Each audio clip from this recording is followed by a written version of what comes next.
ওকে, সবাইকে সুপ্রভাত জানাই। আমাদের নানা ব্যস্ততার মধ্যেও কেন আজকে আমরা এখানে সবাই জমায়েত হয়েছি, সবাই জড়ো হয়েছি, একত্র হয়েছি, তা নিশ্চয়ই আর বলার অপেক্ষা রাখে না।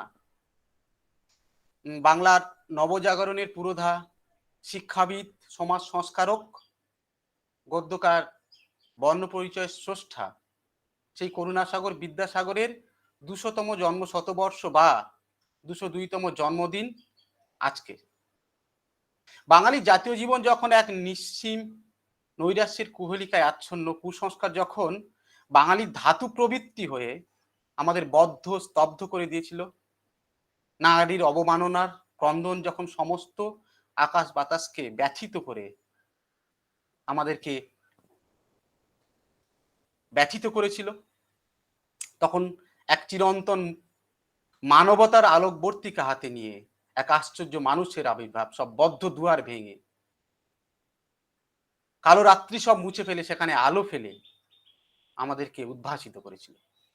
সেই জ্যোতির্ময়, সেই আলোকপথের পথিক বিদ্যাসাগরের 202তম জন্মদিনে সাঁওতাল বিদ্রোহ সার্ধ শতবার্ষিকী মহাবিদ্যালয়ের কালচারাল কমিটির পক্ষ থেকে উপস্থিত সবাইকে স্বাগত ও শুভেচ্ছা জানাই। আমরা অনুষ্ঠানে প্রথমে সেই বাঁধ ভাঙা, দ্বীপ জেলে যাওয়া পুরুষের স্মরণে উদ্বোধনী সঙ্গীত পরিবেশন করবেন রাষ্ট্রবিজ্ঞান বিভাগের শিক্ষক শ্রী আশিস বন্দ্যোপাধ্যায় মহাশয়। Sir.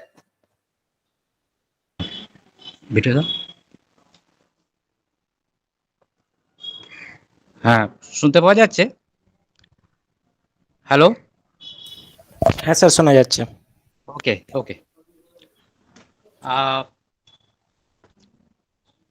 Respected teachers, senior 2, junior than me, the non-teaching staff, last but not the least, the junior students, both girls and boys, and I cannot help uttering my expression words of gratitude in favor of Professor Uttam Rai, belonging to the Department of Bengali, actually, who contacted me to sing this opening song on this noble moment of observance of the bicentenary 1 year of birth anniversary of Pandit Ishwar Chandra Vidyasagar.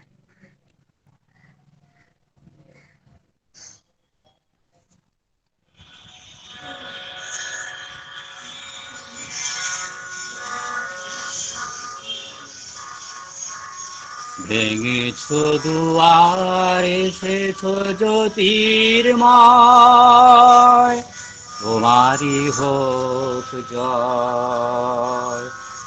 ভেঙেছো দুয়ার এসেছো জ্যোতির্ময়, তোমারই হোক জয়। তিমির বিদার উদার ভুদয়, তোমারই হোক জয়। ভেঙেছো দুয়ার এসেছো জ্যোতির্ময়, তোমারই হোক জয়।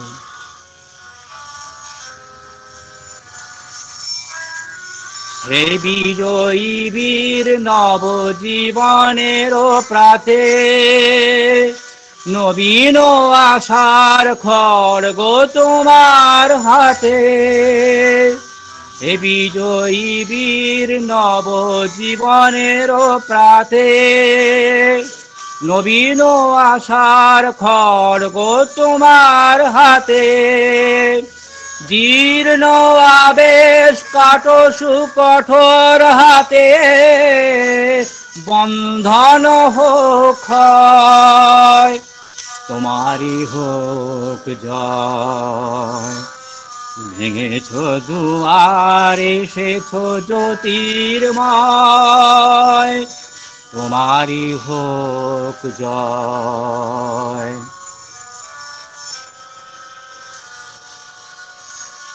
এসো দুঃসহ এসো এসো নির্দয়, তোমারই হোক জয়। এসো নির্মল এসো এসো নির্ভয়, তোমারি হোক জয়। এসো দুঃসহ এসো এসো নির্দয়, তোমারি হোক জয়। এসো নির্মল এসো এসো নির্ভয়, তোমারি হোক জয়। প্রভাত সূর্য এসেছ রুদ্র সাজে, দুঃখের পথে তোমারি তুর্য বাজে। প্রভাত সূর্য এসেছ রুদ্র সাজে, দুঃখের পথে তোমারি তুর্য বাজে। অরুণ বহ্নি জ্বালাও চিত্ত মাঝে, মৃত্যুর হোক লয়, তোমারি হোক জয়। ভেঙেছ দুয়ার এসেছ জ্যোতির্ময়, তোমারি হোক জয়। তিমির বিদার উদার ভুদয়, তোমারি হোক জয়। ভেঙেছ দুয়ার এসেছ জ্যোতির্ময়, তোমারি হোক জয়।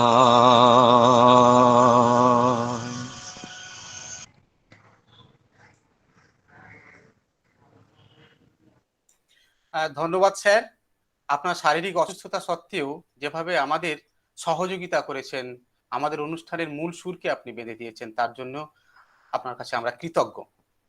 এবার আমাদের সমস্ত কর্মকাণ্ডের কাণ্ডারি, আমাদের সমস্ত কাজের সবসময় যার হাত পাওয়া যায়, আমাদের শ্রদ্ধেয় অধ্যক্ষ ডক্টর মন্টু কুমার দাস মহাশয়কে এই অনুষ্ঠানে স্বাগত ভাষণ দেওয়ার জন্য আহ্বান করছি। স্যার। ধন্যবাদ। সুপ্রভাত সবাইকে। আজ 26শে সেপ্টেম্বর 2021, ঈশ্বরচন্দ্র বিদ্যাসাগরের 202 জন্মদিবস। আজকের এই দিনটা আমাদের কাছে খুব পরম পবিত্র দিন। আমি আমার তরফ থেকে আমার ব্যক্তিগত শ্রদ্ধা নিবেদন করছি সেই মানুষটির জন্য, যিনি নবজাগরণের পথিকৃৎ, সমাজ সংস্কারক এবং বিশিষ্ট শিক্ষাবিদ, যিনি আমাদের মধ্যে সবসময় বিরাজমান।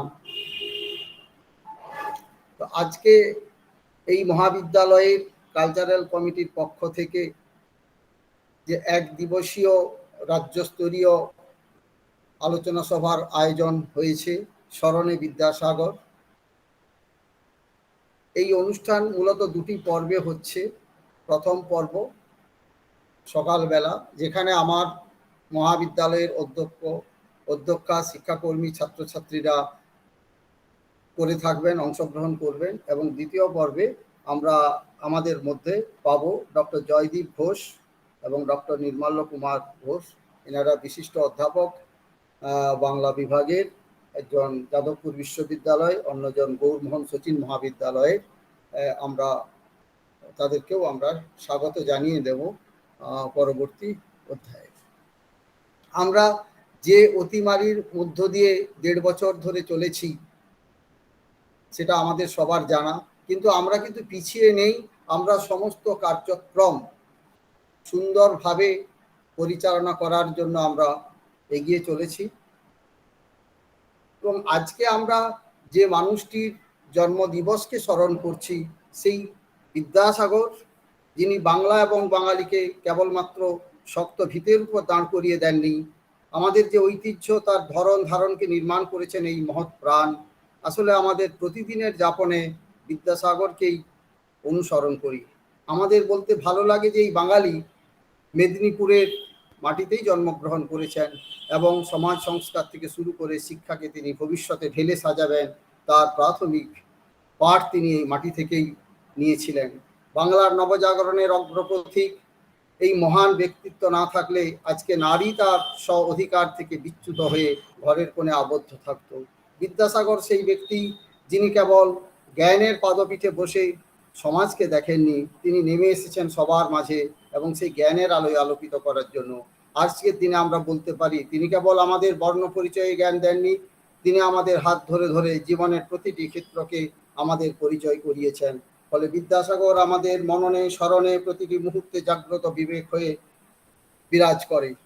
তো আজকের এই দিনটিকে স্মরণ করার জন্য আমার মহাবিদ্যালয়ের সাংস্কৃতিক কালচারাল কমিটি যে উদ্যোগ নিয়েছেন, আমি আমার তরফ থেকে অধ্যক্ষ হিসেবে কালচারাল কমিটির কনভেনার তরুণ অধ্যাপক উত্তম রায়কে আমি স্বাগত এবং শুভেচ্ছা জানাই এবং অভিনন্দন জানাই।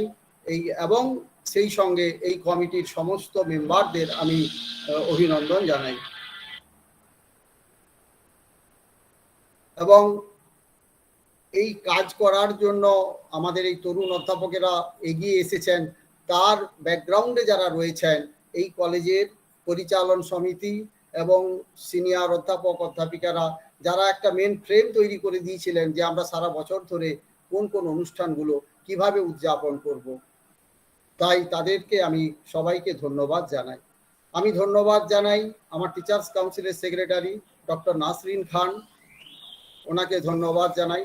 তৎসহ ধন্যবাদ অভিনন্দন জানাই এই মহাবিদ্যালয়ের সমস্ত অধ্যাপক অধ্যাপিকা শিক্ষাকর্মী এবং পরিশেষে আমার প্রিয় সমস্ত ছাত্রছাত্রী, তাদেরকে এই অনুষ্ঠানে অংশগ্রহণ করার জন্য। এবং আমরা আমাদের এই দৈনন্দিন বিভিন্ন আলোচনার মাধ্যমে আমরা নিশ্চয়ই অনেক কিছু শিখব, সেই আশা রাখি। এবং আমাদের দ্বিতীয় পর্বের যে আলোচনা রয়েছে সেটা আরো অনেক বেশি মনোজ্ঞ হবে। বিশিষ্ট ব্যক্তিবর্গ রয়েছেন, তারা আমাদের বিভিন্ন বিষয় সম্বন্ধে আরো অবহিত করবেন এবং আপনারা বিদগ্ধ জনেরা রয়েছেন, তারা আলোচনা করবেন। এবং এই সমস্ত কর্মকাণ্ড আমি যেভাবে উৎসাহ দিই, তাহলে আমাকে কে উৎসাহ দেন? আমাকে উৎসাহ দেন এই মহাবিদ্যালয়ের পরিচালন সমিতি এবং সেই পরিচালন সমিতির সমস্ত মেম্বার এবং তৎসহ আমাদের এই মহাবিদ্যালয়ের পরিচালন সমিতির সভাপতি অধ্যাপিকা অঞ্জনা মাহাতো। আমি ওনাদের শ্রদ্ধা জানাই এবং কৃতজ্ঞতা জানাই যে আমাকে এই কাজগুলো করার অনুমতি দিয়েছেন এবং যে অনুমতি পেয়ে আমি আমার অধ্যাপক অধ্যাপিকা শিক্ষাকর্মীদের ছাত্রছাত্রীদের নিয়ে এই কাজগুলো এগিয়ে চলছি। এবং আরো বিশেষভাবে আমি ধন্যবাদ জানাতে চাই, যেটা আমার কলেজের ওয়েবসাইট এবং ইনফরমেশন কমিউনিকেশন টেকনোলজির যে কমিটি রয়েছে, সেই কমিটির যিনি আহ্বায়ক রয়েছেন ডক্টর কৌশিক দে, অ্যাসিস্ট্যান্ট প্রফেসর ফিজিক্স, যিনি প্রায় প্রত্যেকটি অনুষ্ঠানেই এই টেকনিক্যাল হেল্পগুলো আমাদের করে থাকেন, তাকে আমি ব্যক্তিগত তরফ থেকে অসংখ্য ধন্যবাদ জানাই। এবং আপনারা জানেন যে আমাদের কলেজে বা প্রত্যেকটি কলেজেই এখন বিভিন্ন রকম কাজকর্ম যজ্ঞ চলছে। একদিকে অ্যাডমিশন চলছে, ক্লাস শুরু, পরীক্ষার খাতা দেখা, মার্কস আপলোড, তারপরে এরকম একটা ভ্যাকসিনেশন প্রোগ্রাম, 700 দিনে 700 জন করে 3 দিন ভ্যাকসিনেশন। সো আমরা একটা ট্রিমেন্ডাস চাপের মধ্যে রয়েছি, তাই এই অনুষ্ঠানে সেগুলো আলোচনা করার নয়। তাও আমি আপনাদেরকে এটা মনে করিয়ে দিলাম এই কারণেই যে আপনারা সমস্ত কাজ ছেড়ে সমস্ত ব্যস্ততাকে মাথায় রেখে যে আমাদের এই অনুষ্ঠানটা আপনারা করেছেন, তার জন্য পরিশেষে আমি সবাইকে অসংখ্য ধন্যবাদ জানাই। এবং আমাদের এই আলোচনাটা আরো সার্থক হবে যদি আমরা আমাদের ব্যবহারিক জীবনে এই বিষয়গুলোকে আরো বেশি করে রপ্ত করতে পারি। এই বলে আমি সবাইকে আমার তরফ থেকে, মহাবিদ্যালয়ের তরফ থেকে আবার আন্তরিক অভিনন্দন, শুভেচ্ছা জানাই এবং বাঙালির যে সর্বশ্রেষ্ঠ উৎসব শারদীয় উৎসব, তার অগ্রিম শুভেচ্ছা আপনাদেরকে আমি জানাই। এই বলে এই অনুষ্ঠানের শুভ সূচনা করলাম। ধন্যবাদ, নমস্কার।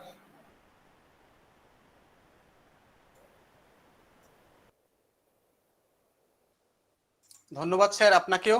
আমরা জানি যে আপনার কি বিপুল কর্মব্যস্ততা, তার মাঝখানেও যে আমাদের প্রতিটা মুহূর্তে আপনি উৎসাহ দেন, আমাদের সাথে থাকেন, আমাদের প্রত্যেকটা কাজের রাস্তা আপনি তৈরি করে দেন, তার জন্য আপনার কাছে আমরা সবাই কৃতজ্ঞ। আমরা আসলে সেই বিদ্যাসাগর করুণাসাগরের মন্থনজাত ভাব সন্তান। আমাদের যাবতীয় কর্ম সেই সুন্দরকে, সেই বিশ্ব প্রাণকে বিস্তারের দিকে নিয়ে যাওয়ারই প্রয়াস। তার জন্মদিনে আমরা তাঁরই আলোকে ঝলমল করি এবং এই ঝলমল করার মধ্যে দিয়ে সেই সুন্দরকে সঙ্গ লাভের চেষ্টা করি, তাকে নতুন করে পাওয়ার চেষ্টা করি, বারবার করে পাওয়ার চেষ্টা করি। এই ভাবনায় প্রাণিত হয়ে এবার বাংলা বিভাগের 2য় বর্ষের ছাত্রী রিয়া দাস একটি নৃত্য পরিবেশন করে। রিয়া। হ্যাঁ স্যার।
ধন্যবাদ রিয়া।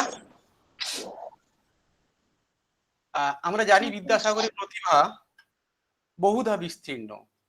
সেই অতলান্তিক সাগরের আমরা কতটুকুই বা হদিশ পেয়েছি বা পাই। গভীর হয়ে, গহীন হয়ে বিদ্যাসাগর আমাদের কাছে তো ক্রমশ,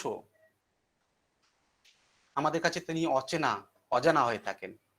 আমরা চেষ্টা করি তাকে আবিষ্কার করার জন্য। এই বিদ্যাসাগরের অজানা অচেনা পরিসরকে, বিদ্যাসাগরকে জানার জন্য বা বলার জন্য, এই অজানাকে সন্ধান দেওয়ার জন্য আমাদের ইংরেজি বিভাগের সহকারী অধ্যাপক শ্রী শোভন মাইতি বক্তব্য রাখবেন এই বিষয়ে। শোভনদা।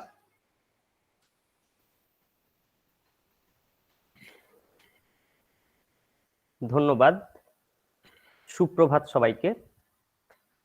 সাঁওতাল বিদ্রোহ সার্ধ শতবার্ষিকী মহাবিদ্যালয়ের কালচারাল কমিটির পক্ষ থেকে বিদ্যাসাগর, ঈশ্বরচন্দ্র বিদ্যাসাগর মহাশয়ের 202তম যে জন্মদিবস পালিত হচ্ছে, সেই ভার্চুয়াল অনুষ্ঠানে উপস্থিত আমাদের মহাবিদ্যালয়ের অধ্যক্ষ মহোদয়, টিচার্স কাউন্সিল সেক্রেটারি মহাশয়া এবং সমস্ত শিক্ষক শিক্ষিকা বৃন্দ ও স্নেহের ছাত্রছাত্রীদের যথাযোগ্য স্থানে সম্মান জানাই। সেই সঙ্গে যুগপুরুষ, প্রাণপুরুষ, বাংলা নবজাগরণের পথিকৃৎ বিদ্যাসাগর মহাশয়কেও নমস্কার এবং প্রণাম জানাই। আজকের এই দিনে ওনাকে কৃতজ্ঞ চিত্তে স্মরণ করি। আমি আমার বক্তব্যের যে শিরোনাম রেখেছি তা হলো শুধু নয় এমপ্যাথি, সঙ্গে ছিল হোমিওপ্যাথি। প্রসঙ্গ ডাক্তার বিদ্যাসাগর। আমরা বিদ্যাসাগরের নানা রূপ আমরা দেখেছি, আজ একটু ডাক্তার বিদ্যাসাগর সম্বন্ধে জানব।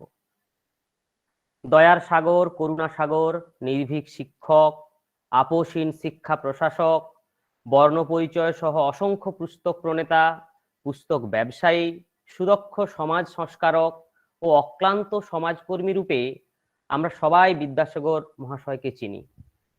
কিন্তু বার্ধক্যের বারাণসীতে পৌঁছে তিনি যে ডাক্তারি ব্যাগ হাতে তুলে পুরোদস্তুর ডাক্তারবাবু হয়ে উঠেছিলেন তা আমাদের অনেকের কাছেই অজানা। এখন প্রশ্ন হলো, এই বেদজ্ঞ পণ্ডিতের কি দরকার ছিল চিকিৎসা শাস্ত্রে নাক গলানোর? শুধু কি অনুসন্ধিৎসু মনের খিদে মেটানো, নাকি অন্য কোনো কারণ ছিল?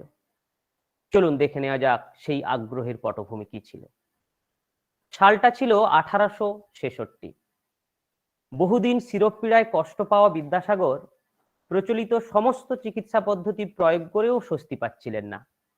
সেই পুরনো অসুখ সারিয়ে দিলেন পাশ্চাত্য শিক্ষায় শিক্ষিত ভারতে হোমিওপ্যাথি চিকিৎসার অন্যতম কাণ্ডারি প্রথিতযশা ডাক্তার রাজেন্দ্রলাল দত্ত।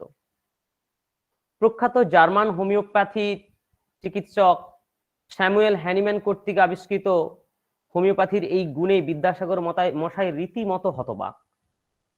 বিদ্যাসাগরের অন্যতম জীবনীকার বিহারীলাল সরকারের ভাষায়, এহেন রোগে কেবল হোমিওপ্যাথিকের বিন্দু পানে আরাম হইল দেখিয়া বিদ্যাসাগর মশাই বিস্মিত হইয়াছিলেন। যুক্তিনিষ্ঠ বিদ্যাসাগর এই বিন্দুর গুরুত্ব বুঝতে পেরেছিলেন এবং তখনকার হোমিওপ্যাথি চিকিৎসকদের বেশি করে প্র্যাকটিসে মনোনিবেশ করতে বললেন।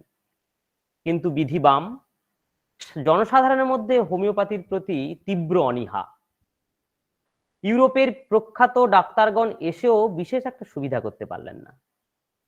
বিদ্যাসাগর মশাই নিজের উদাহরণ দিয়ে তার কয়েকজন প্রখ্যাত বন্ধুদের হোমিওপ্যাথি ডাক্তারদের কাছে পাঠালেন এবং নিজে এই ঔষধের উৎকৃষ্টতা, মূল্যের স্বল্পতা ও সেবনের সুবিধা লক্ষ্য করে প্রাণপণে এর প্রচারে নেমে পড়লেন।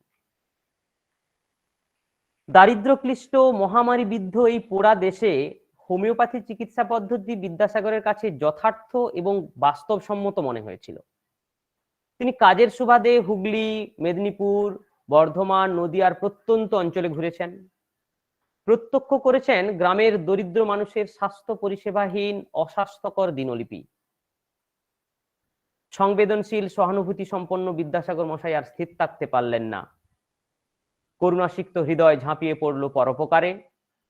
সীমাহীন উৎসাহে মনোনিবেশ করলেন হোমিওপ্যাথি চিকিৎসায়। এছাড়া কিছুটা নিজের জন্যও তিনি করেছিলেন। এক্ষেত্রে ওনাকে আমরা কিছুটা হলেও স্বার্থপর বলবো, কারণ তিনি সারা জীবন ধরে প্রচুর ক্রনিক অসুখে ভুগতেন।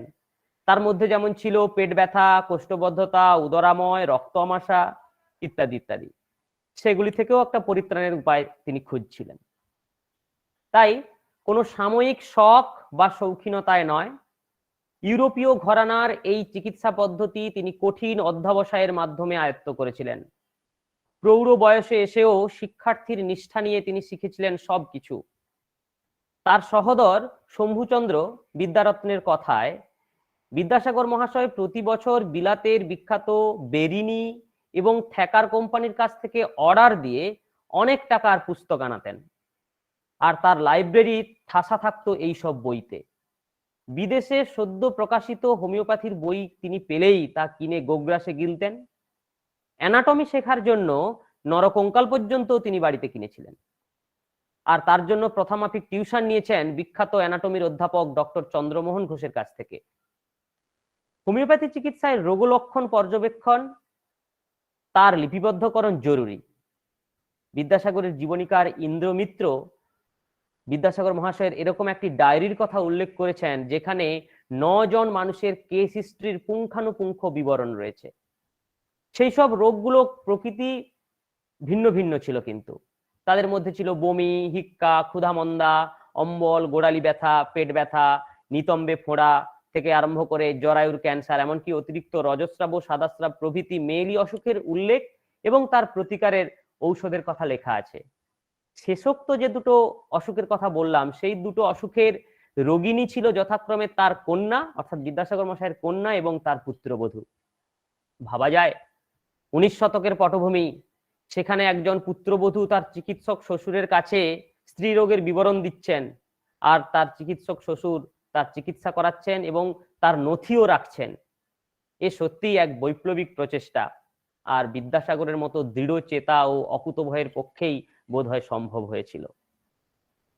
হোমিওপ্যাথি চিকিৎসা প্রসার সাধনে বিদ্যাসাগর মহাশয়ের সবচেয়ে বড় যে কীর্তি যদি বলি, সেটা হলো সেকালের দিকপাল বিশিষ্ট এলোপ্যাথি চিকিৎসক, ভারতবর্ষের মধ্যে দ্বিতীয় এমডি এলোপ্যাথি ডক্টর মহেন্দ্রলাল সরকারকে তিনি হোমিওপ্যাথিতে উদ্দীপিত করেছিলেন, উৎসাহিত করেছিলেন এবং শেষ পর্যন্ত তাকে হোমিওপ্যাথি ডাক্তারে পরিণতও করেছিলেন। এই হোমিওপ্যাথির উপযোগিতা নিয়ে দুই তর্কবাগীশের মধ্যে, এই দুই বিদ্যাসাগর এবং ডক্টর মহেন্দ্রলাল সরকারের মধ্যে অনেক তর্ক বিতর্ক হয়। শেষমেশ হাতে নাতে প্রমাণ পাওয়ার জন্য ডাক্তার সরকার হোমিওপ্যাথি পড়াশোনা শুরু করেন এবং প্র্যাকটিস শুরু করেন। দারুণভাবে সফলও হলেন তিনি এই চিকিৎসায়। আর আমরা জানি শেষ বয়সে ডাক্তার সরকার এলোপ্যাথির সঙ্গে সঙ্গে হোমিওপ্যাথির চিকিৎসাও সমান গুরুত্ব সহকারে করেছিলেন। একইভাবে এগিয়ে আসেন ডক্টর বিহারীলাল ভাদুড়ী, ডক্টর অন্নদা শঙ্কর খাস্তগির প্রমুখ। তাই এদের তাগিদের পেছনের মানুষটি কিন্তু সেই দরিদ্রপ্রেমী সমাজসেবক গোয়ার পণ্ডিত মানুষটা। এবার আমরা চিকিৎসক বিদ্যাসাগরের কিছু অসামান্য কীর্তির কথা জানি। অধ্যাপক ক্ষুদিরাম বসু স্মরণ করেছেন যে তার একবার পেটের ব্যথায় সেকালে বিশিষ্ট হোমিওপ্যাথি চিকিৎসক ডক্টর প্রতাপচন্দ্র মজুমদার, ব্রজেন বাজুর্যদের ওষুধ আর কাজ দিচ্ছিল না। বিদ্যাসাগর মশাই তাকে দেখতে এলেন। দেখতে এসে বই ঘেটে ঘেটে তিনি একটা ঔষধ দিলেন এবং তিনি বললেন যে দিনে 2-3 বার এই ঔষধটা সেবন করতে। আশ্চর্য হলেও সত্যি যে বিদ্যাসাগর মশাইয়ের ওষুধ খেয়ে অধ্যাপক বসু সুস্থ হয়েছিলেন। স্বয়ং মহেন্দ্রলাল সরকারের ওষুধও তিনি মাঝে মাঝে পাল্টে দিতেন। লালত বিহারীদের লিভার অ্যাবসেস এভাবেই তিনি সারিয়েছিলেন। তাই বিদ্যাসাগরের হোমিওপ্যাথি চিকিৎসার ঐশ্বরিক দিক প্রলক্ষিত হয় কারমাটারে সাঁওতালদের সান্নিধ্যে তার অবস্থানকালে। বিহারীলাল সরকার লিখেছেন, সাঁওতাল প্রবল পীড়ায় শয্যাগত, বিদ্যাসাগর তাহার শিওরে বসিয়া মুখে ওষুধ ঢালিয়া দিতেন, হাঁ করাইয়া পথ্য দিতেন, উঠাইয়া বসাইয়া মলমূত্র ত্যাগ করাইতেন, সর্বাঙ্গে হাত বুলাইয়া দিতেন। আর এ ছিল দৈনন্দিনকার চিত্র। বিদ্যাসাগর মশাই এভাবে সেবা করে গেছেন সাঁওতালদের। 1869-70 সালে বর্ধমানে এক ভয়ানক জ্বরে প্রচুর মানুষ মারা যাচ্ছিল। জাতি, ধর্ম, বর্ণ নির্বিশেষে বিদ্যাসাগর মশাই সেই সব মানুষের ওষুধ এবং পথ্য দিয়ে সেবা করে গেছেন। সেই কালান্তর জ্বরটি কিছুই নয়, সেটা ছিল ম্যালেরিয়া। সেই ম্যালেরিয়ার চিকিৎসার জন্য তিনি শুধুমাত্র যে ডিসপেন্সারি খুলেছিলেন তা নন, কলকাতায় এসে তৎকালীন ছোটলাট গ্রে সাহেবের কাছে দরবার করে বিষয়টির গুরুত্ব বুঝিয়েছিলেন এবং আরো ডিসপেন্সারি খোলার ব্যবস্থা করেছিলেন। আর এই ব্যাপারে অবশ্য বিদ্যাসাগর মশাইকে সাহায্য করতে এগিয়ে আসেন প্যারিচাঁদ মিত্রের ভাইপো ডাক্তার গঙ্গা নারায়ণ মিত্র। একবার প্রাতঃভ্রমণের সময় পথিপ্রান্তে পড়ে থাকা অতিসার রোগে আক্রান্ত এক বৃদ্ধাকে তিনি নিজে কোলে তুলে নিয়ে বাড়িতে এনে চিকিৎসা করে সুস্থ করে তুলেছিলেন। কারমাটারে একদিন সকালে এক ম্যাথর এসে তাকে জানালো যে তার স্ত্রী কলেরায় আক্রান্ত। বিদ্যাসাগর মশাই কাল বিলম্ব না করে তার বাড়িতে যান, সারাদিন সেখানে থেকে চিকিৎসা করে সুস্থ করে তারপর তিনি বাড়ি ফিরে এসেছিলেন। আর সবশেষে হোমিওপ্যাথি চিকিৎসা প্রসঙ্গে বিদ্যাসাগরের একটি ব্যক্তিগত অভিজ্ঞতার উল্লেখ না করলেই নয়। তিনি ছিলেন পুরনো হাঁপানি রোগী। পুরনো ওই হাঁপানি বিদ্যাসাগর মশাইকে শীতকালে প্রচুর ভোগাতো, আর এর জন্য তার অভ্যাস ছিল সকাল বিকাল গরম চা খাওয়া। একদিন চা পানের পর নিজেকে একটু বেশ ফ্রেশ মনে হচ্ছে, অনেকটা সুস্থ মনে হচ্ছে, হাঁপানির টানটাও অন্যান্য দিনের চেয়ে কমে গেছে। তখন তিনি ভৃত্যকে ডেকে জিজ্ঞাসা করলেন যে চায়ে আদা টাদা কিছু কি মেশানো হয়েছে? ভৃত্য না বলল, কিন্তু ভৃত্য এটা বলল যে তাড়াহুড়ায় সে কেডলি না ধুয়ে চাটা চাপিয়েছিল। অনুসন্ধিৎসু বিদ্যাসাগর মশাই কেডলি খুলে দেখলেন কেডলির ভেতর দুটো মরা আরশোলা পড়ে আছে। তিনি একসঙ্গে অবাকও হলেন আবার ঘৃণা অনুভবও করলেন, কিন্তু বিদ্যাসাগর বুঝতে পারলেন এই আরশোলার মধ্যেই কিছু একটা গুণ আছে। তারপর তিনি করলেন কি, এক কেডলি জলে বেশ কিছু আরশোলা ফুটিয়ে পরে সেই নির্যাস অ্যালকোহলে ফেলে ছেঁকে আর পরে লঘু দ্রবণ করে হাঁপানির জন্য হোমিওপ্যাথি ঔষধ তৈরি করেছিলেন। এইভাবে ঔষধ তৈরি করে বহু রোগীকে তিনি না জানিয়ে তাদের সেবন করিয়েছেন এবং সুস্থ করে তুলেছেন। আর আমরা জানি প্রাচীন চীনা চিকিৎসা ব্যবস্থায় হাঁপানি সারানোর জন্য আরশোলার ব্যবহার ছিল। পরবর্তীকালে হাঁপানি নিরাময়ে ভারতবর্ষে আবিষ্কৃত এই আরশোলা থেরাপি বিদেশেও মান্যতা পেয়েছে। আসলে বিদ্যাসাগর মশাই সারা জীবন যে কাজ করেছেন তা অত্যন্ত নিষ্ঠার সঙ্গে নিখাদ ভাবে করেছেন। ত্রুটিহীন কর্ম সম্পাদনাকেই তিনি জীবনের ধ্যান জ্ঞান ও সাধনা মনে করতেন, কারণ তিনি প্রকৃত অর্থেই কর্মযোগী ছিলেন। হোমিওপ্যাথি চিকিৎসার ক্ষেত্রেও তার অন্যথা হয়নি। প্রথাগত ডাক্তারি ডিগ্রি হয়তো তার ছিল না, কিন্তু তার মধ্যে আমরা দেখতে পাই সফল চিকিৎসকের অসাধারণ পর্যবেক্ষণ ক্ষমতা, অপার ধৈর্য, সহমর্মী মনন, অসীম মমতা, যা দিয়ে তিনি সারা জীবন অনেক আর্তের চিকিৎসা করে গেছেন। আজ জন্মদিনে সেই সুপ্রাচীন সংস্কৃতজ্ঞ পণ্ডিত, মানব দরদী, স্বশিক্ষায় শিক্ষিত ডিগ্রিহীন অথচ সফল হোমিওপ্যাথি চিকিৎসক বিদ্যাসাগর মশাইকে আমরা শ্রদ্ধার সঙ্গে স্মরণ করি এবং তাকে প্রণাম জানাই। নমস্কার, ধন্যবাদ। ধন্যবাদ শোভনদা তোমাকেও। বিদ্যাসাগর সম্পর্কে শোভনদা যেভাবে আমাদের সামনে বলল, তাতে আমরা কার্যত বিদ্যাসাগরকে আবিষ্কার করেছি, অজানা বিদ্যাসাগরকে নতুন করে জানতে পেরেছি। এই বিদ্যাসাগরকে যখন আমরা এই আবিষ্কারের মানসিকতা নিয়ে দেখব, তাকে যখন খুঁজবো প্রতিটা মুহূর্তে, তখন বিদ্যাসাগর আমাদের কাছে প্রতিটা মুহূর্তে ধরা দেয়। আমাদের পরিচিত পরিসরে বিদ্যাসাগর তখন প্রায় শতদলের মতো হয়ে ফুটে ওঠেন। আবার যখন আমাদের নৈতিক মূল্যবোধের অবক্ষয়ের দিন আসে, তখন এই বিদ্যাসাগর, এই মহৎ প্রাণ আমাদের কাছ থেকে কার্যত ঝরে পড়ে, আমাদের নিঃসঙ্গ করে দেয়। এই সঙ্গ পাওয়া এবং নিঃসঙ্গ হয়ে যাওয়া বিদ্যাসাগরের থেকে, এই ভাবনা নিয়ে একটি কবিতা আবৃত্তি করবে জুলজি ডিপার্টমেন্টের দ্বিতীয় বর্ষের ছাত্রী দিশা মাইতি। দিশা।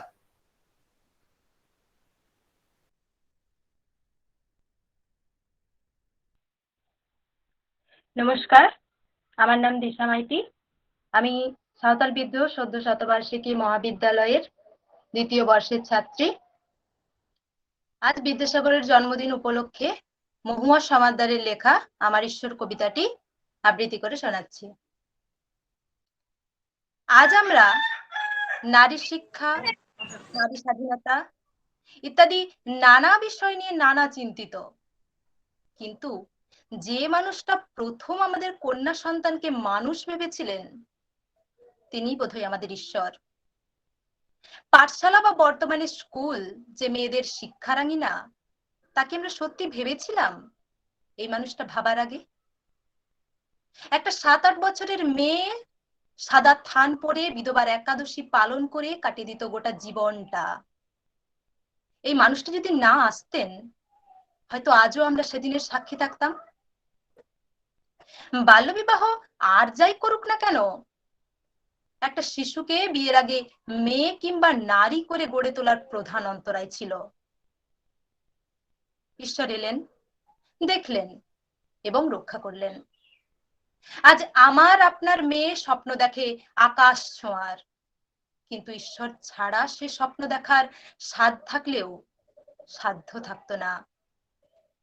মেয়েরা সমাজের মাতৃশক্তি, যে সমাজে নারীরা অসহায় দুর্বল, সেখানে আর যাই হোক উন্নতি সম্ভব নয়। মেয়েদের গায়ে হাত তুলে, মেয়েদেরকে অপমানিত করে, অবহেলা করে কখনো নিজেদের পৌরুষ দেখানো যায় না, কারণ তা আমাদের কাপুরুষতার কদর্য রূপ। বর্তমান সমাজেও ঈশ্বর জন্ম নেন প্রতিদিন, আবার তার মৃত্যু হয় প্রতিনিয়ত। রাস্তায় কাগজ কুড়ানি ছেলেটা যখন রাস্তার মধ্যেই কাগজ বিছিয়ে খুঁজে নেয় তার বেঁচে থাকার স্বরবর্ণ, কিংবা ট্রেনের স্বল্প আলোতেই যখন কোনো বাচ্চা ছেলে কিংবা মেয়ে সারা দিন খিদের জ্বালায় কাজের পর পড়তে পড়তে বাড়ি ফেরে, সেই দিন সেই মুহূর্তে ঈশ্বর জন্ম নেন।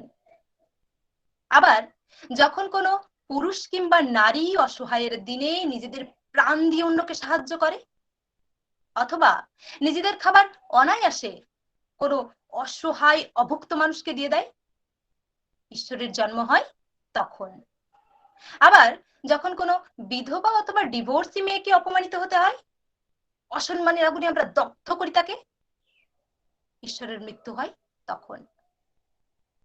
কিংবা অন্ধকার রাস্তায় যখন কোনো শিশু কন্যাকে কতগুলো নোংরা মানুষ তাদের মনের বিকৃতির কারণে মৃত্যু মুখে ঠেলে দেয়, অ্যাসিডে পুড়িয়ে দেয় কোনো মেয়ের ইহকাল পরকাল, ঈশ্বরের মৃত্যু হয় তৎক্ষণাৎ। আমাদের জীবনে আলোটুকুর নাম, ভালোটুকুর নাম বিদ্যাসাগর। বর্তমান দিনে ঈশ্বরকে চোখে দেখা যায় না, অনুভব করতে হয়। আর এই অনুভবের জাগরণ যখন ঘটে আমাদের মনের আনাচে কানাচে, তখনই আমরা বেঁচে থাকি, তখনই আমরা ভালো থাকি। নমস্কার। দিশাকে অসংখ্য ধন্যবাদ।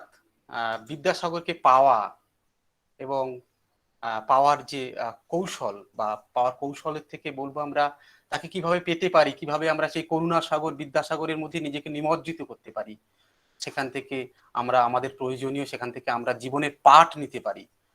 কবিতাটি আমাদের সেই সত্যকে সামনে উপস্থাপিত করে, সত্যকে তুলে ধরে কার্যত। আমরা আসলে একটি ছোট সংক্ষিপ্ত অনুষ্ঠানের মধ্যে দিয়ে বিদ্যাসাগরকে স্মরণ করব, তাকে পুনরায় আমাদের সামনে আনবো, আমাদের মানে জীবনযাপন থেকে শুরু করে আমাদের প্রতিটি ভাবনাকে নতুন করে সাজিয়ে তোলার জন্য। আমরা অনুষ্ঠানে প্রায় শেষ পর্বে চলে এসেছি। আমরা এবার বক্তব্য শুনবো আমাদের কলেজের ম্যাথমেটিক্স ডিপার্টমেন্টের অধ্যাপিকা ডক্টর নাসরিন খান মহাশয়ের কাছ থেকে। ম্যাম। ধন্যবাদ উত্তম। তো আজ 26শে সেপ্টেম্বর বিদ্যাসাগর জয়ন্তী। তো প্রথমেই আমি জানাই আমাদের কলেজ সাঁওতাল বিদ্যা শতবার্ষিকী মহাবিদ্যালয়ের অধ্যক্ষ মহাশয় ডক্টর মন্টু কুমার দাস মহাশয়কে, সমস্ত শিক্ষক শিক্ষিকা মহাশয়গণকে আমি শ্রদ্ধা জানাই, শিক্ষাকর্মী শ্রদ্ধা জানাই, এবং আমি স্নেহ এবং ভালোবাসা জানাই আমার প্রিয় ছাত্র ছাত্রীবৃন্দকে। আমার সহকর্মী শ্রী শোভন মাইতি মহাশয় ডাক্তার বিদ্যাসাগর নিয়ে কিছু গুরুত্বপূর্ণ আলোকপাত করেছেন। আমি বিদ্যাসাগর মহাশয়ের জীবনের কিছুটা অংশ এবং সমাজ সংস্কারক হিসাবে ওনার অবদানের কিছুটা অংশ আলোকপাত করব। এই মহান ব্যক্তি পণ্ডিত ঈশ্বরচন্দ্র বিদ্যাসাগর মহাশয় 1820 খ্রিস্টাব্দে 26শে সেপ্টেম্বর বীরসিংহ গ্রামে জন্মগ্রহণ করেন। এই গ্রামটি এখন ভারতবর্ষের পশ্চিমবঙ্গ রাজ্যের পশ্চিম মেদিনীপুর জেলার অন্তর্গত হলেও সেই যুগে ছিল হুগলি জেলার অন্তর্ভুক্ত। ঈশ্বরচন্দ্রের পিতার নাম ছিল ঠাকুরদাস বন্দ্যোপাধ্যায় এবং মাতা ছিলেন ভগবতী দেবী। ঈশ্বরচন্দ্রের পিতামহ রামজয় তর্কভূষণ ছিলেন সংস্কৃত ভাষা এবং সাহিত্যের সুপণ্ডিত ব্যক্তি। তিনি ঈশ্বরচন্দ্রের নামকরণ করেছিলেন। মাত্র 4 বছর 9 মাস বয়সে ঠাকুরদাস বালক ঈশ্বরচন্দ্র বিদ্যাসাগর মহাশয়কে গ্রামের সনাতন বিশ্বাসের পাঠশালায় ভর্তি করে দেন। 1828 খ্রিস্টাব্দে নভেম্বর মাসে পাঠশালার শিক্ষা সমাপ্ত করে উচ্চশিক্ষা লাভের জন্য পিতার সঙ্গে কলকাতায় আসেন। কারণ ঠাকুরদাস বন্দ্যোপাধ্যায় কলকাতায় খুব কম অল্প মাইনে একটি চাকুরি করতেন। কথিত আছে পায়ে হেঁটে সুদূর বীরসিংহ থেকে কলকাতায় আসার সময় পথের ধারে মাইল ফলকে ইংরেজি সংখ্যাগুলো দেখে সেগুলো খুব অল্প সময়ে তিনি আয়ত্ত করেছিলেন। 1829 সালে 1 জুন সোমবার কলকাতা গভর্নমেন্ট সংস্কৃত কলেজে, যা এখন সংস্কৃত কলেজিয়েট স্কুল নামে পরিচিত, তিনি ব্যাকরণে 3য় শ্রেণীতে ভর্তি হন। প্রসঙ্গত উল্লেখ্য, এই সংস্কৃত কলেজের প্রতিষ্ঠা হয়েছিল 1824 সালে, অর্থাৎ ঈশ্বরচন্দ্র এই কলেজে ভর্তি হওয়ার মাত্র 5 বছর আগে। তখন তার বয়স ছিল 9 বছর। ব্যাকরণ পড়ার সময় 1830 সালে সংস্কৃত কলেজে ইংরেজি শ্রেণীতেও তিনি ভর্তি হন। বিভিন্ন বৃত্তির মাধ্যমে ওনার পড়াশোনা এগিয়ে চলতে থাকে। তখন তিনি ঈশ্বরচন্দ্র বন্দ্যোপাধ্যায় শর্মা হিসাবে সই করতেন। 1839 সালে 22 এপ্রিল হিন্দু ল কমিটির পরীক্ষা দেন ঈশ্বরচন্দ্র। এই পরীক্ষাতেও যথারীতি কৃতিত্বের সঙ্গে উত্তীর্ণ হয়ে 16 মে ল কমিটির কাছে যে প্রশংসাপত্রটি তিনি পান, তাতেই তার নামের সঙ্গে বিদ্যাসাগর উপাধিটি ব্যবহৃত হয়। সংস্কৃত কলেজে 12 বছর 5 মাস অধ্যয়নের পর তিনি এই কলেজ থেকে অপর একটি প্রশংসাপত্রও লাভ করেন। 1841 সালে ডিসেম্বর মাসে প্রাপ্ত দেবনাগরী হরফে লিখিত এই সংস্কৃত প্রশংসাপত্রে কলেজের অধ্যাপকগণ ঈশ্বরচন্দ্রকে বিদ্যাসাগর নামে অভিহিত করেন। সেই থেকেই ঈশ্বরচন্দ্র বিদ্যাসাগর নামে ওনাকে ডাকা হয়। 1841 সালে সংস্কৃত কলেজে শিক্ষা সমাপ্ত হওয়ার পর ওই বছরেই 29 ডিসেম্বর বাংলা বিভাগে প্রধান পণ্ডিতের পদে আসীন হন। 1846 সালে 5 এপ্রিল তিনি এই পদের দায়িত্বে ছিলেন। 1846 সালে 6 এপ্রিল সংস্কৃত কলেজের সহকারী সম্পাদকের ভার গ্রহণ করেন। তখন তার বয়স ছিল 25 বছর। 1847 সালে স্থাপন করেন সংস্কৃত প্রেস ডিপোজিটরি নামে একটি বইয়ের দোকান। এই বছরে এপ্রিল মাসে প্রকাশিত হয় হিন্দি বেতাল 25 অবলম্বনে রচিত তার প্রথম গ্রন্থ বেতাল পঞ্চবিংশতি। প্রথম বিরাম চিহ্নের সকল ব্যবহার করা হয় এই গ্রন্থে। বন্ধু মদনমোহন তর্কালঙ্কারের সম অংশীদারত্বে সংস্কৃত যন্ত্র নামে একটি ছাপাখানাও স্থাপন করেন তিনি। অন্নদামঙ্গল কাব্যের পাণ্ডুলিপি সংগ্রহের জন্য এই বছরই নদিয়ার কৃষ্ণনগরে আসেন বিদ্যাসাগর মহাশয়। কৃষ্ণনগরের রাজবাড়িতে সংরক্ষিত মূল গ্রন্থের পাঠ অনুসারে পরিশোধিত আকারে 2 খণ্ডে অন্নদামঙ্গল সম্পাদনা করেছিলেন তিনি। এই বইটি সংস্কৃত যন্ত্রে প্রেসে প্রথম মুদ্রিত গ্রন্থ। 1850 সালের আগস্ট মাসে মদনমোহন তর্কালঙ্কারের সহযোগিতায় সর্বশুভকরী পত্রিকা প্রকাশ করেন। এর প্রথম সংখ্যায় বাল্যবিবাহের দোষ নামে একটি বাংলা প্রবন্ধ প্রকাশিত হয়। 4 ডিসেম্বর ফোর্ট উইলিয়ামে কাজে ইস্তফা দিয়ে 5 ডিসেম্বর সংস্কৃত কলেজের সাহিত্যিকের অধ্যাপকের পদ গ্রহণ করেন। 1851 সালে 5 জানুয়ারি সাহিত্যিকের অধ্যাপকের পদ ছাড়াও কলেজের অস্থায়ী সেক্রেটারির কার্যভারও গ্রহণ করেন। 22 জানুয়ারি ওই কলেজেরই অধ্যক্ষ পদে নিযুক্ত হন। সেই সময় থেকে সংস্কৃত কলেজের সেক্রেটারি পদটি বিলুপ্ত হয়। তো বিশিষ্ট শিক্ষাবিদ, সমাজ সংস্কারক হিসাবে পণ্ডিত ঈশ্বরচন্দ্র বিদ্যাসাগর বহু কাজ করেছেন। তো বাংলার নারী শিক্ষার প্রসারে সবচেয়ে গুরুত্বপূর্ণ ভূমিকা নেন ঈশ্বরচন্দ্র বিদ্যাসাগর। তিনি ছিলেন নারী শিক্ষার বিস্তারের পথিকৃৎ। তিনি উপলব্ধি করেন যে নারী জাতির উন্নতি না ঘটলে বাংলার সমাজ এবং সংস্কৃতির প্রকৃত উন্নতি কখনোই সম্ভব না। ঈশ্বরচন্দ্র বিদ্যাসাগর এবং ড্রিঙ্ক ওয়াটার বিটন উদ্যোগী হয়ে কলকাতায় হিন্দু বালিকা বিদ্যালয়ের প্রতিষ্ঠা করেন। এইটাই ছিল প্রথম ভারতীয় বালিকা বিদ্যালয়। বিদ্যাসাগর ছিলেন ওই বিদ্যালয়ের সম্পাদক। বর্তমানে এটি বেথিন স্কুল নামে পরিচিত। 1857 খ্রিস্টাব্দে বর্ধমান জেলায় মেয়েদের জন্য তিনি আরেকটি বিদ্যালয় প্রতিষ্ঠা করেন। গ্রামাঞ্চলে নারীদের ঈশ্বরচন্দ্র মধ্যে বিদ্যাসাগর নিয়ে এটা বলছে। শিক্ষার প্রসারের উদ্দেশ্যে তিনি বাংলার বিভিন্ন জেলায় স্ত্রী শিক্ষা বিধায়নী সম্মেলনী প্রতিষ্ঠা করেন। তিনি ব্যক্তিগত উদ্যোগ নিয়ে 1858 খ্রিস্টাব্দে মে মাসের মধ্যে নদিয়া, বর্ধমান, হুগলি এবং মেদিনীপুর জেলায় 35টি বালিকা বিদ্যালয়ের প্রতিষ্ঠা করেন।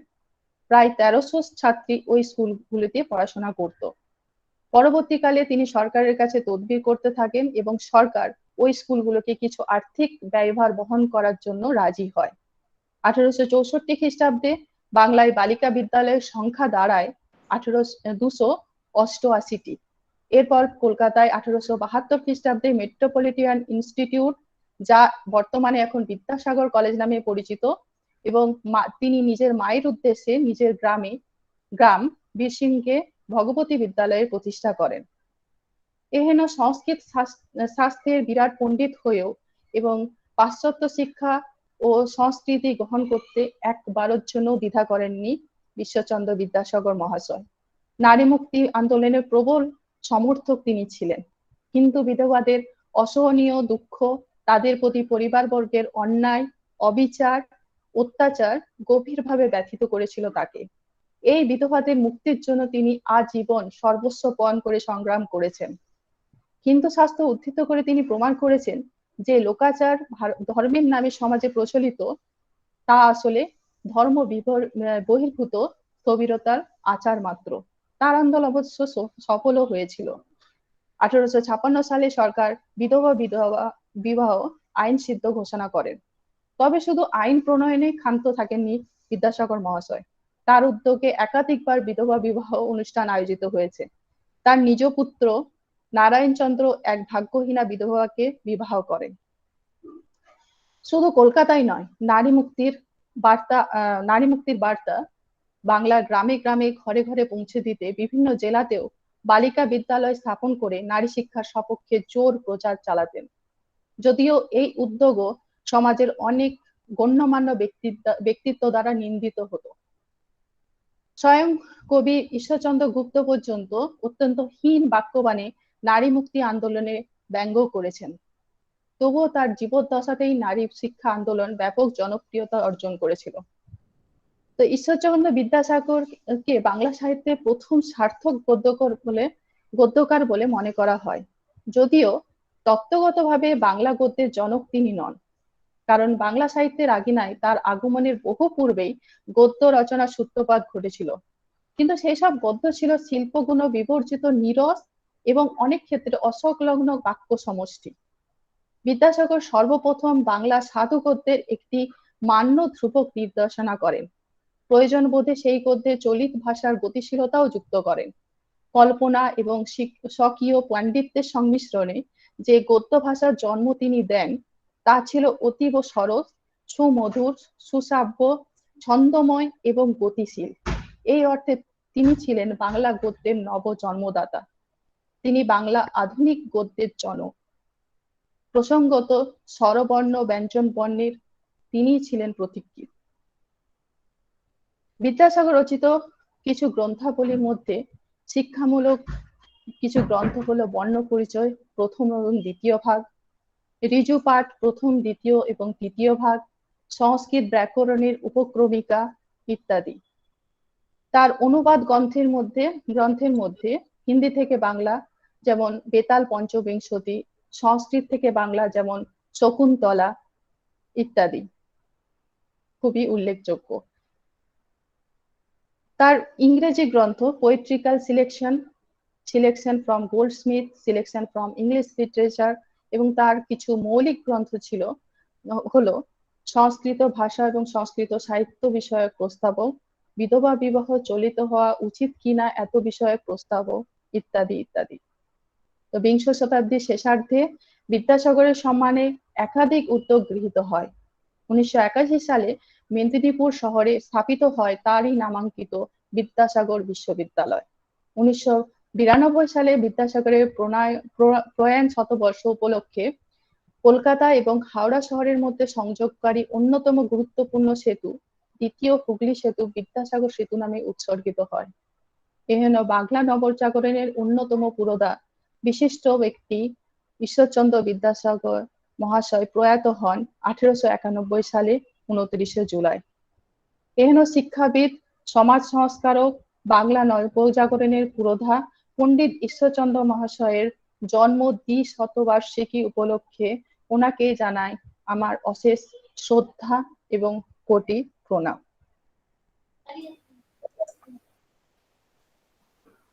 ধন্যবাদ। ম্যাম, আপনাকেও অসংখ্য ধন্যবাদ। প্রাকৃতিক দুর্যোগ প্রায় আমাদের নিত্যসঙ্গী হয়ে গেছে, কারেন্ট নেই। যাই হোক, বিদ্যাসাগরের মতো বিপুল প্রাণ, তাকে নিয়ে, তাকে কেন্দ্র করে যে অসংখ্য আখ্যান, কিংবদন্তি এবং মৌখিক আখ্যান তৈরি হবে এবং সেটা প্রজন্মের পর প্রজন্ম প্রবাহিত হয়ে তিনি বেঁচে থাকবেন আমাদের মাঝখানে, খুব প্রবলভাবে বেঁচে থাকবেন, সেটাই কাম্য, সেটাই, এবং সেই জন্যই আমাদের এই স্মরণ প্রবাহিত করে দেওয়া বিদ্যাসাগরকে। বিদ্যাসাগরকে নিয়ে আমরা একেবারে অনুষ্ঠানের শেষ পর্বে আমরা কিছু কথা, কিছু গান, নৃত্য দিয়ে একটি এই সমস্ত কিছু সমবায়ে আমরা একটি আলেখ্য না বলে কলাজ বা তৈরি করেছি, যেখান থেকে আমরা বিদ্যাসাগরকে স্মরণ করব। এই সমস্ত কিছুর মধ্যে দিয়ে বিদ্যাসাগরকে নতুন করে আবার আমরা ভাববো বা তাকে শ্রদ্ধাঞ্জলি দেব। ব্যর্থ হোক জীবনের জয় বলে আমরা যে আখ্যানটি তৈরি করেছি, সেটা কৌশিকদা তুমি এবার সেটিকে ইয়ে করো, চালাও।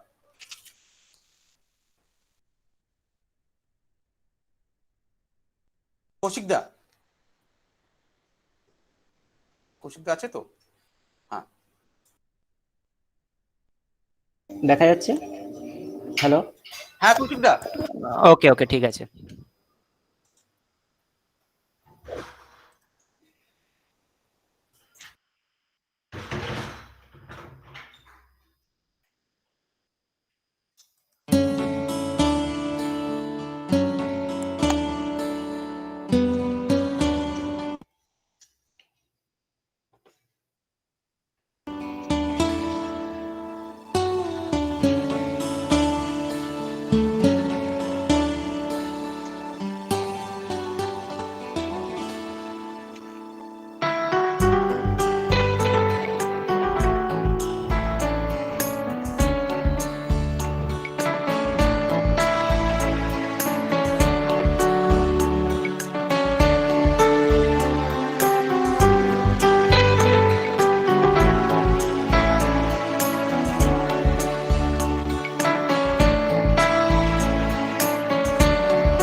মধুর মূরতি নিয়ে শরৎ রানীর আগমনে জলে স্থলে গগনে গগনে রোমাঞ্চ জাগিয়ে সেই অতিথিকে আকাশ গানে গভীর সুখে চেয়ে দেখার জন্য আমাদের মন বলে ওঠে, শরতের আজ কোন অতিথি এলো প্রাণের দ্বারে।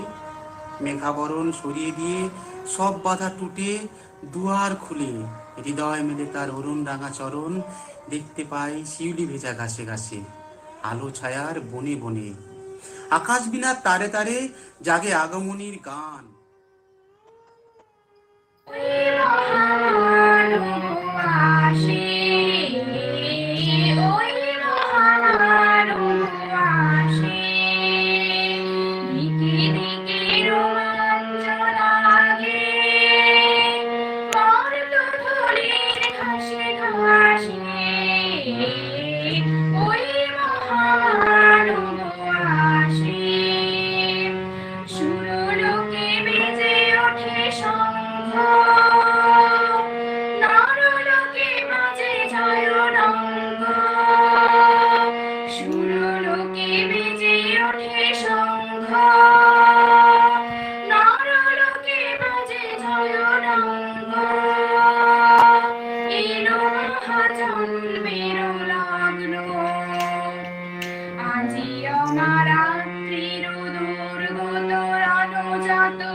আমাদের অন্তরের ডাকে তিনি এসে উপস্থিত হন আমাদের নয়ন সম্মুখে। তার জীবনের বীজ মন্ত্রে দীক্ষিত হয়ে আমরা পেয়ে যাই জীবনের উর্বর ভূমি। আমাদের জীবনের প্রতিটি যাপন চিত্রের নকশা তাঁরই হাতের জমাট বুনন। আমরা তাই কথা, ছন্দ, তাল ও সুরের মধ্যে দিয়ে ভাসিয়ে দিই উচ্চারণ। বিদ্যার সাগর তুমি বিখ্যাত ভারতে, করুণার সিন্ধু তুমি সেই জানি মনে। দিন যে দিনের বন্ধু, উজ্জ্বল জগতে হেমাদ্রির হেম কান্তি অম্লান কিরণে। কিন্তু ভাগ্য বলে পেয়ে সে মহাপর্বতে, যে জন আশ্রয় লয় তার সুবর্ণ চরণে। সেই জানে কত গুণ ধরে কত মতে গিরিশ, কি সেবা তার সে সুখ সদনে। দানে বাড়ি নদীরূপ বিমলা কিঙ্করী, যোগায় অমৃত ফল পরম আদরে। দীর্ঘ শির তরুদল দাস রূপ ধরে, পরিমলে ফুলো কুলো 10 দিশ ভরে। দিবসে শীতল শাসী ছায়া বনেশ্বরী, নিশায় সুশান্ত নিদ্রা ক্লান্তি দূর করে। সৌম্য গভীর আকাশে স্তব্ধ তারার মৌন মন্ত্র ভাষণে তাঁরই নাম ধ্বনিত হয়। আমাদের সমস্ত প্রাণ ধাবিত হয় সেই সীমার মাঝে অসীম পুরুষের দিকে। আমরা সেই নিভৃত প্রাণের দেবতার বন্দনায় আনন্দ গান গেয়ে উঠি।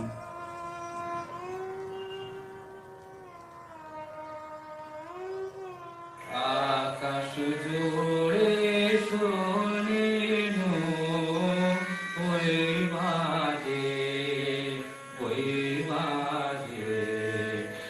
আকাশ জুড়ে শোনেন ওই বাজে, ওই বাজে। তোমারি নাম সকল তারার মাঝে,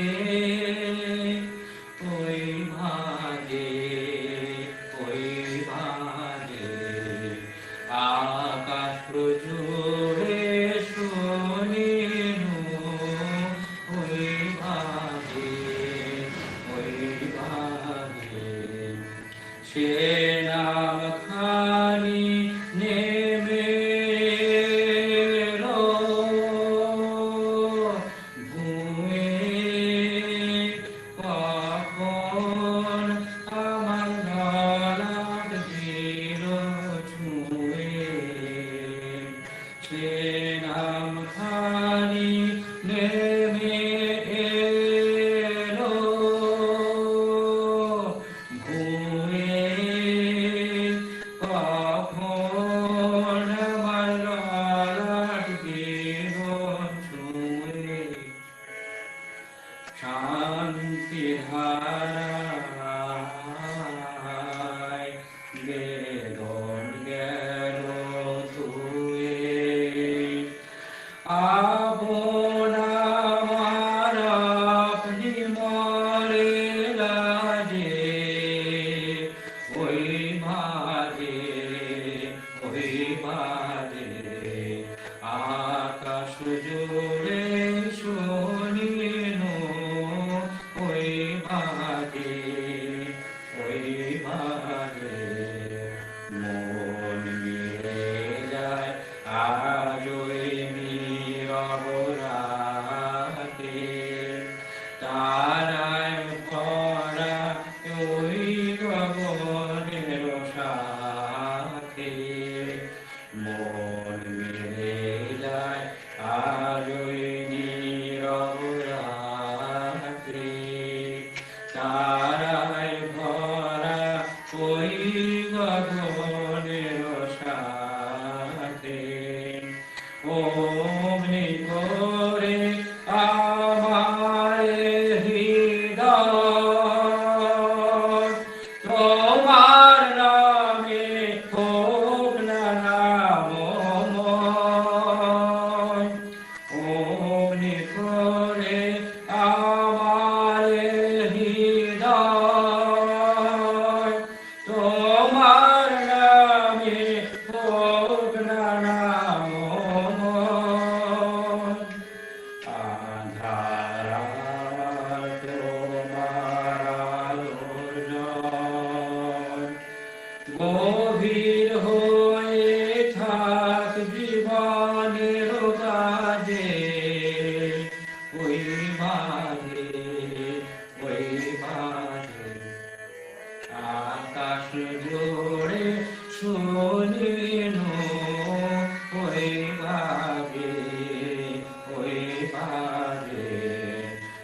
তোমারি নাম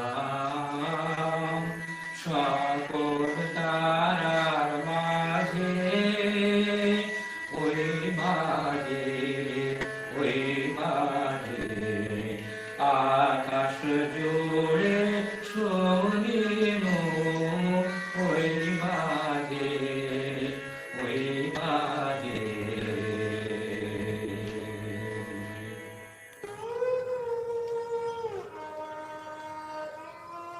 পথের পথিক তুমি, চরণ চলে ব্যথা চুমি, সেই ব্যথার চরণ, সেই ক্ষত চরণ সমাজের মিলন ঘটিয়ে চলে প্রতিটা মুহূর্তে। তাই সকল পুরবাসী অন্তরের আঙিনায় আঁচল পেতে সেই ধন্যকে বরণ করে নেয়।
বঞ্চিত যত বিধবার তুমি পরম পরিত্রাতা।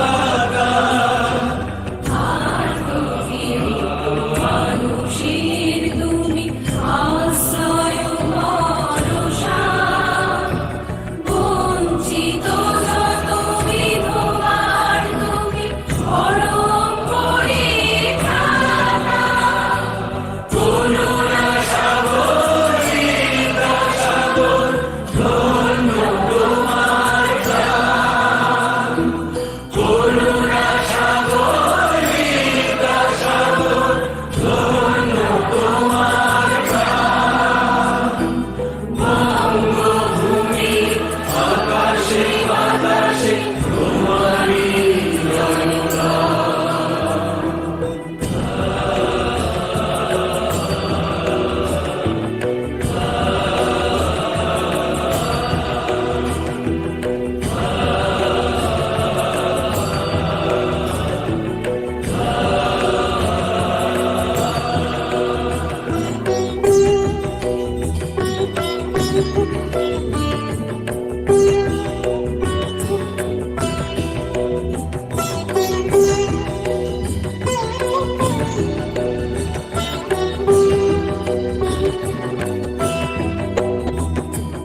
বাংলা ভাষা বাংলা কৃষ্টি আজ কত বিক্ষত, আমরা ভুলেছি তোমার শেখা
ধ্যান ভরা ধন হলেন তিনি। তপস্বিনী ধরণী ত্যাগে সর্বস্ব দিয়ে অর্ঘ্য রচনা করে সেই নবপথিকেরই উদ্দেশ্যে। সমাজের সমস্ত জীর্ণতা মলিনতার গ্লানি মুছে দিয়ে তিনি আমাদের দিগন্তের সামনে হাজির করেন। একাকিত্ব নীরবতায় আমরা যখন ডুব দিই আমাদের মনের গহীনে, তৈরি হয় অসংখ্য দৃশ্যকল্প। আর দৃশ্যকল্পে রূপকের মতো তিনি সাঁতরে চলেছেন দামোদর, কোন এক নতুন পাড়ের প্রত্যাশায়, কোন রঙিন ভোরের প্রত্যাশায়।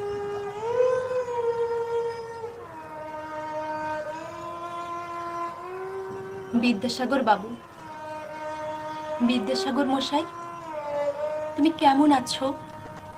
কেমন আছো 200 বছর পরে? কেমন আছো এই ইট কাঠ পাথরের তৈরি নিষ্প্রাণ সমাজটাতে? শিক্ষার বহাল দশা দেখে নিশ্চয়ই বুকটা ডুকরে ওঠে তোমার। তোমার বাংলা বর্ণ পরিচয় এখন আর শিশুদের হাতে নেই। বাংলার বাচ্চারা এখন অ্যাপেল থেকে আপেল শেখে। যে বঙ্গনারীর শিক্ষার জন্য তুমি প্রাণপাত করেছিলে, তারা এখন রোজ মাকে মম বলতে শেখায়। যে আত্মপীড়িতের জন্য তুমি করুণার সাগর ছিলে, তারা এখন ভোট ব্যাংকের এক একটা অঙ্গ মাত্র। বাংলায় নারীর দুঃখে তোমার প্রাণ কাঁদত, বিধবা নারীর আর্ত চিৎকার তোমার কলিজায় আঁচড় কেটেছে বারবার। অথচ এখন বাংলায় তাকাও, 8 বছরের শিশু কন্যাটাও এখন জঠরের জ্বালায় আর কাঁদে না। কাঁদে কোন হিংস্র পুরুষের ধর্ষণ থাবায় দম আটকে। আমার অন্তঃপুর এখনো কাঁদে প্রতিদিন, এখনো কাঁদে বধূ নির্যাতনে, এখনো কাঁদে কন্যা ভ্রূণ হত্যায়। তোমার সোনার বাংলা জন্ম দিয়েছে লাখো লাখো শিক্ষিতের, কিন্তু না আছে তোমার সেই ভাষা, না আছে তোমার সেই বাংলা গদ্য। সবটাই এখন বাংরেজি। 21শে ফেব্রুয়ারি তোমার বাংলা টাংলার কদর হয় বটে, কিন্তু বাকি সময়টা যে তুমি মুছেই থাকো বাঙালি মন থেকে। বিদ্যাসাগর মশাই, আজ 200 বছরের জন্মদিনে তোমাকে দেবার মতো আমাদের কিছুই নেই। সবাই বলে তুমি নাকি দয়ার সাগর, তাই বড় মুখ করে চাইলাম তোমার কাছে, আজ এই পুণ্য লগ্নে বাঙালির মেরুদণ্ডে ভরে দাও তোমার তৃপ্ত পৌরুষ। জ্ঞানের দিব্য দৃষ্টি দাও বাংলায় জেগে ঘুমানো বাঙালির চোখে। বিদ্যাসাগর বাবু, অন্তত আর একবার, অন্তত আর একটা ঈশ্বর উপহার দাও।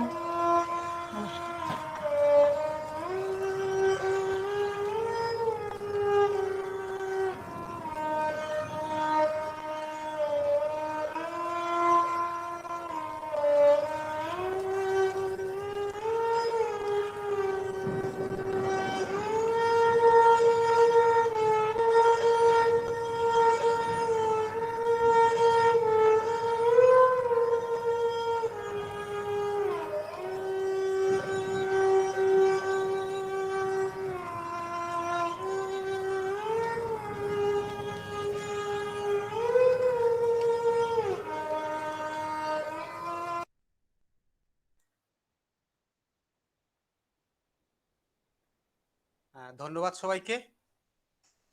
আমাদের এই সংক্ষিপ্ত শ্রদ্ধাঞ্জলিতে যারা অংশগ্রহণ করেছে, কবিতায় দিশা মাইতি জুলজি ডিপার্টমেন্টের সেকেন্ড ইয়ারের ছাত্রী,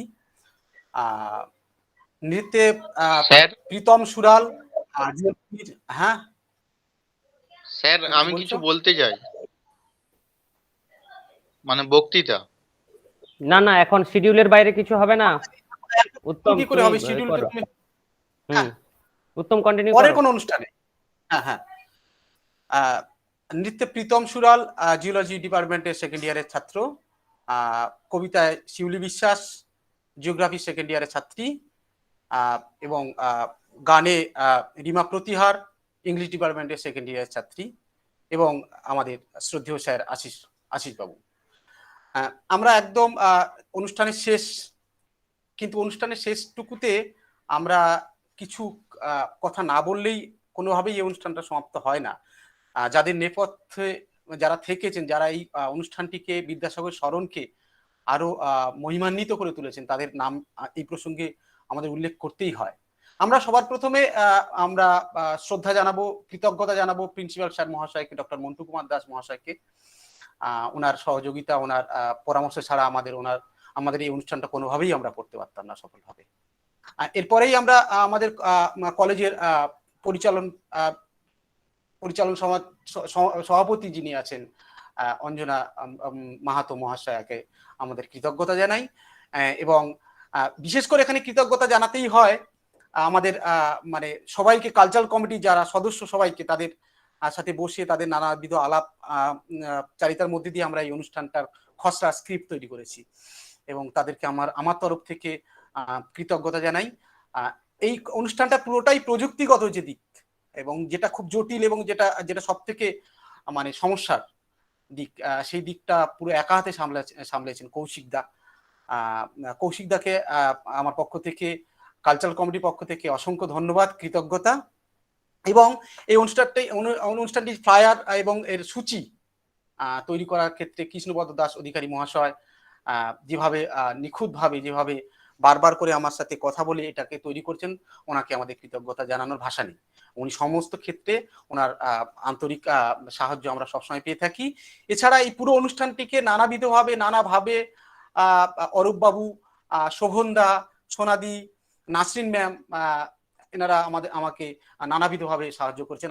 আমার পক্ষ থেকে, কালচারাল কমিটির পক্ষ থেকে সবাইকে আমার আন্তরিক শ্রদ্ধা এবং আমার কৃতজ্ঞতা। এছাড়া মানে এই আমাদের কলেজের সমস্ত শিক্ষক, শিক্ষিকা, শিক্ষাকর্মী সবাইকে আমার পক্ষ থেকে, আমাদের কালচারাল কমিটির পক্ষ থেকে জানাই আন্তরিক কৃতজ্ঞতা। এবং শেষে যাদের ছাড়া এই অনুষ্ঠানটি কোনোভাবেই হতো না, আমার স্নেহ সুন্দর ছাত্রছাত্রী, যাদের উপস্থিতি, যাদের সহযোগিতায় বিদ্যাসাগর স্মরণ অনুষ্ঠানটিতে আমরা সুষ্ঠুভাবে এই প্রাকৃতিক দুর্যোগকে উপেক্ষা করেও, নানাবিধ সমস্যাকে উপেক্ষা করেও, আমাদের হাজার কর্মব্যস্ততার মধ্যে দিয়েও আমরা অনুষ্ঠিত করতে পেরেছি। এর জন্য আমার পক্ষ থেকে, কালচারাল কমিটির পক্ষ থেকে সবাইকে আবার একবার করে আন্তরিক শুভেচ্ছা, আমার প্রণাম, আমার কৃতজ্ঞতা জানাই। এই প্রসঙ্গে বলে আমাদের প্রথম পর্বের অনুষ্ঠানটি এখানেই আমরা সমাপ্তি ঘোষণা করছি। দ্বিতীয় পর্বে যে অনুষ্ঠান 7টা থেকে যাদবপুর বিশ্ববিদ্যালয়ের বাংলা বিভাগের অধ্যাপক ডক্টর জয়দীপ ঘোষ বলবেন, এবং গৌরমোহন সচিন মণ্ডল মহাবিদ্যালয়ের বাংলা বিভাগের শিক্ষক, বিভাগীয় প্রধান ডক্টর নির্মল কুমার ঘোষ মহাশয় বিদ্যাসাগর সম্পর্কে নানা অজানা বিষয় আমাদের সামনে তুলে ধরবেন, বাংলা সাহিত্য সংস্কৃতি সম্পর্কে আলোচনা করবেন। ফলে আমরা সান্ধ্যকালীন যে পর্বটি রেখেছি সেখানে আমাদের বিদ্যাসাগর এবং তার বিভিন্ন কর্ম, তার বিভিন্ন সাহিত্য, সংস্কৃতি এবং সমাজ সংস্কার সমস্ত কিছু বিষয় নিয়ে বিবিধ পরিসরে তিনি যে কাজ করেছেন সেই সব তো শুনবো, আমরা সমৃদ্ধ হব। তাই সবার কাছে আমার কালচারাল কমিটির পক্ষ থেকে একান্ত অনুরোধ, আপনারা সবাই 7টার সময় আসবেন, আমাদের গুগল মিটের যে লিঙ্ক দেওয়া আছে সেই লিঙ্কে জয়েন করবেন। আমরা নিশ্চয়ই সান্ধ্যকালীন যে অনুষ্ঠান হবে সেখানে আমরা সবাই সমৃদ্ধ হব, আমাদের নিজেকে সমৃদ্ধ করব এবং আমাদের বিভিন্ন রকম প্রশ্ন যদি থাকে সেগুলো আমাদের যে দুজন বক্তা বলবেন তাদের সামনে আমরা উপস্থাপিত করব। সবাইকে আবার অসংখ্য ধন্যবাদ বলে আমাদের এই প্রথম পর্বের অনুষ্ঠানটি আপাতত এখানেই সমাপ্তি ঘোষণা করছি। নমস্কার। মা দিলা পুরো দুটো কাপড়